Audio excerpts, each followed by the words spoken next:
Okay, so here we are in the Reloved Guitars workshop. Having taken you on a tour of the basic tools to do a fret leveling and setup, actually, not just the fret leveling, but the fret leveling and setup all in this secret, this yellow box. There are some of the other things that are critical to the things I do in the workshop, and I'll just go as I sort of think of them. And the first one is storage space, and it seems a bit silly, but actually if you're doing guitars you definitely need somewhere to put them while you're working on them.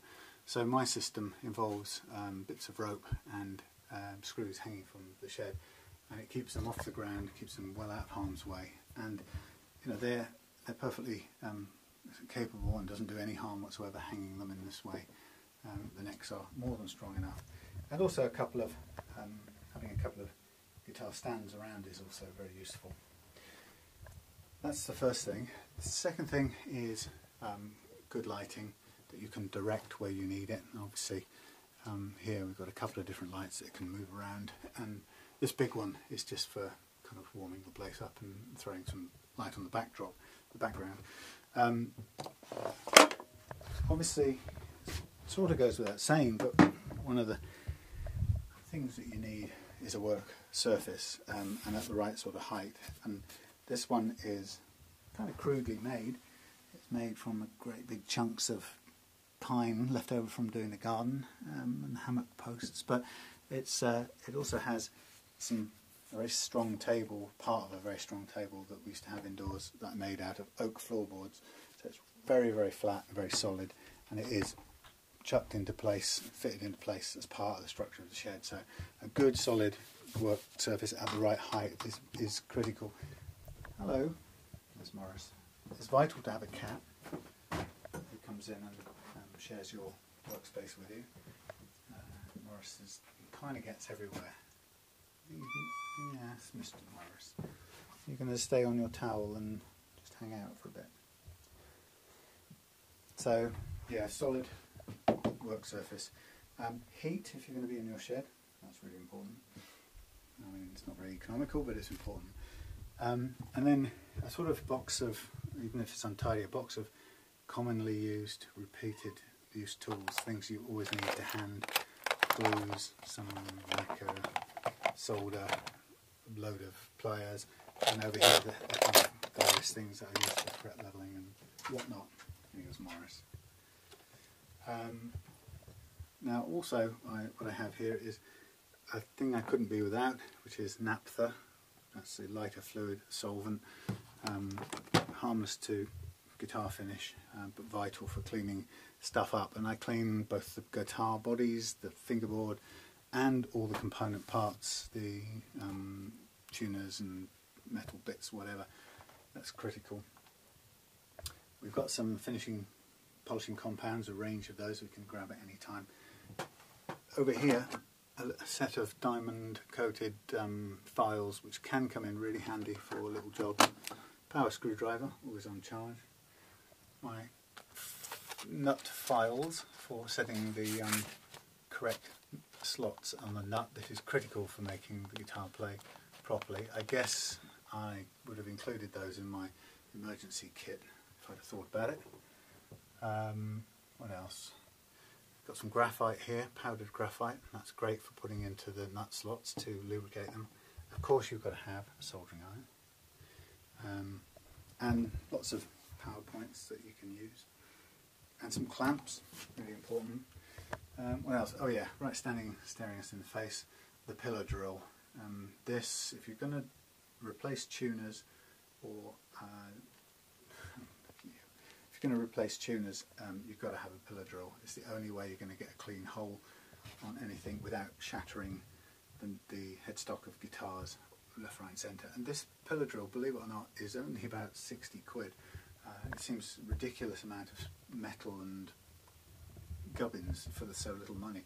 It isn't a precision instrument. It's only 60 quid's worth, but it does nonetheless. It will do a straight drill and give me a decent new tuner hole.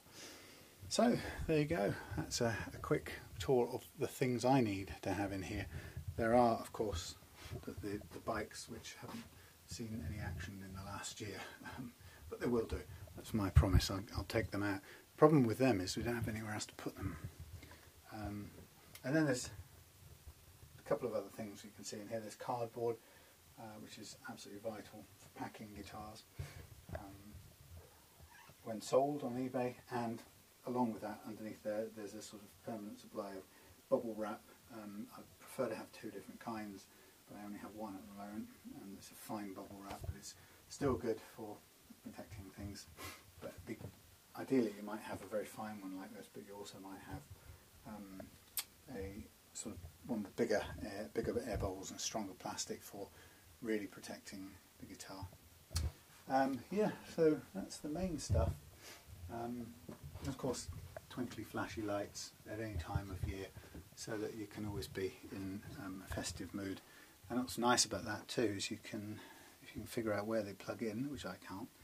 A second, around the back to here, you can take the big light out and you're left with a pretty little Christmas effect.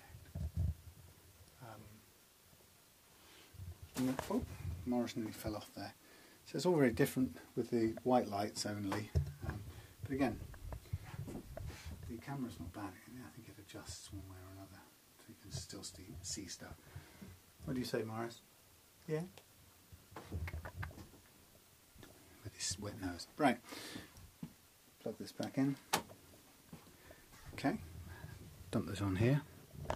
And of course, if you're going to do video, you need a camera and something to put it on. And in fact, I've got this camera is velcroed to the Tascam audio recorder.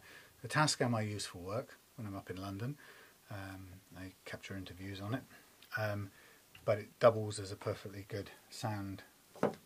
It's the ears of the studio, I suppose. And the GoPro camera that's velcroed to the top of it belongs to my boss's daughter or son, and it's one of their older generations. They've got newer ones, so thankfully Julian is kind enough to have let me use it for the best part of the year actually, and that's where all the video comes from. So and those are all kind of, I don't know, strapped somehow to a microphone stand. In fact, they're clamped to a microphone that I can just push up and down, and it's not being used, the microphone, but it's kind of acting as a support. So that's pretty much everything that we've got going in here. It's not a massive operation, as you can see, but it's nice to have built up a few little things so that they're all to hand when I need them. And in a way, it's all you need. It's more than you really need. Everything you need to do a great setup is in that kit. Everything else just helps and makes it easier to do other things. Okay. So that's about it. So say goodbye, Morris. Oh, he'll just purr. Morris, say goodbye to everyone on the YouTube videos. These are your fans who think you should get paid more. Dow. There you go. That's Morris has spoken. Okay, later.